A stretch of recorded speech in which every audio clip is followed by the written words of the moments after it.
नेपाली कांग्रेस आज एउटा निर्णायक मोडमा उभिएको छ।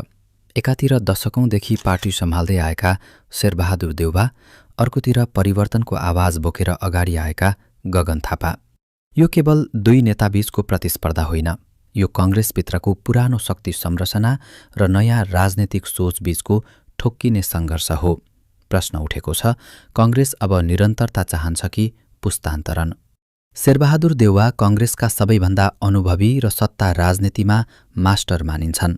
सरकार निर्माणदेखि गठबन्धन व्यवस्थापनसम्म देउवाको भूमिका निर्णायक रहँदै आएको छ। तर यही अनुभव अब आलोचनाको विषय बनेको छ।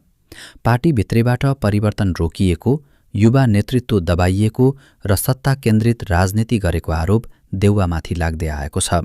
धेरैका लागि देउवा अपरिहार्य भए पनि अर्को पुस्ताका लागि उनी बाधक जस्तै देखिन थालेका छन्। गगन थापा कांग्रेसभित्रको सबैभन्दा बलियो युवा आवाज बनेका छन्। स्पष्ट बोली, नीतिगत बहस र नेतृत्व परिवर्तनको मागले उनलाई जनतामाझ लोकप्रिय बनाएको छ। तर लोकप्रियता मात्रै नेतृत्वका लागि पर्याप्त हुन्छ त? पार्टी संरचनाभित्र गगनलाई चुनौतीकर्ताका रूपमा हेरिन्छ, तर निर्णय तहमा उनी अझै सीमित छन्।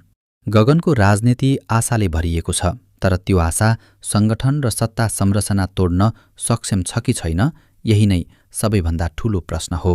आज कांग्रेसभित्रको देउबाबा बनाम गगन बहसले पार्टीको मात्र होइन, नेपालको लोकतान्त्रिक राजनीतिको दिशा तय गर्न सक्छ।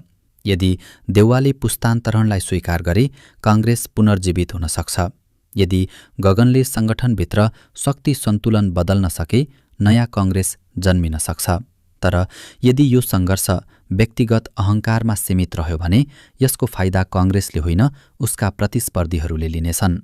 अब निर्णय कांग्रेसको हो, इतिहास दोहोर्याउने कि भविष्य निर्माण गर्ने।